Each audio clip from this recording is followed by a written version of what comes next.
રહેતી કિશોરી પર આધેડે આચર્યું દુષ્કર્મ. ગોરવા વિસ્તારમાં રહેતી કિશોરી પર આધેડે આચર્યું દુષ્કર્મ. આરોપી અને પીડિતા એક જ વિસ્તારમાં રહેતા હોય એકબીજાના પરિચયમાં હતા. કિશોરીને ફોસલાવી બેઝમેન્ટમાં લઈ જઈ આચર્યું હતું દુષ્કર્મ. ગોરવા પોલીસે નરાધમ અશોક પરમારની કરી ધરપકડ. પોલીસે આરોપીને કોર્ટમાં રજૂ કરી રિમાન્ડ મેળવવાની તજવીજ હાથ ધરી. આ અંગે એસસીપી બી ડિવિઝનના આરડી ખવા વધુ માહિતી પત્રકાર પરિષદમાં આપી હતી. Bureau report Rahul Rajput, YNN news, Vadodara.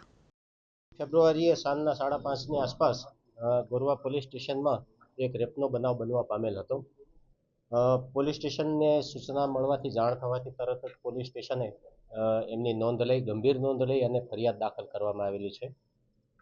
સદર ગુનાના કામે આરોપી જે છે એમને સ્થાનિક પબ્લિક દ્વારા થોડી હાથાપાઈ થવાથી એમને દવાખાને સારવાર અર્થે મોકલેલ હતા અને એમને પોલીસ દ્વારા અટક કરવામાં આવેલ છે. ભોગ બનનાર છે એ માઇનોર છે અને શેડ્યુલ કાસ્ટમાંથી બિલોંગ કરે છે, એટલે પોક્સો એક્ટ મુજબ ફરિયાદ દાખલ કરવામાં આવી છે. સદર ગુનાની તપાસ પોલીસ ઇન્સ્પેક્ટર શ્રી લાઠિયા ચલાવે છે અને માનનીય પોલીસ કમિશનર સાહેબ શ્રીની સીધી સૂચના હેઠળ સાયન્ટિફિક ઇન્વેસ્ટિગેશન કીટ જે ફળવાયેલી છે એના દ્વારા સંપૂર્ણ તપાસ હાથ ધરવામાં આવેલી છે. બનાવ સ્થળેથી જે ઓઇલની શીશી અને અન્ય જે ચીજ વસ્તુઓ કબજે કરવા પાત્ર હતી એ ઈ સાક્ષ્ય મુજબ પંચનામું કરી અને કબજે કરવામાં આવેલ છે.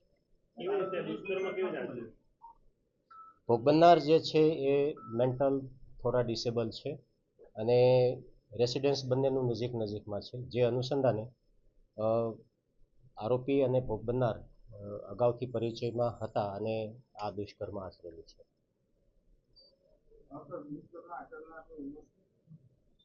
દુષ્કર્મ આચરનારની ઉંમર 60+ છે, 60 વર્ષ કરતાં ઉંમર. પીડિતાની ઉંમર 16 વર્ષ 9 માસ. એ અભ્યાસ કરે છે.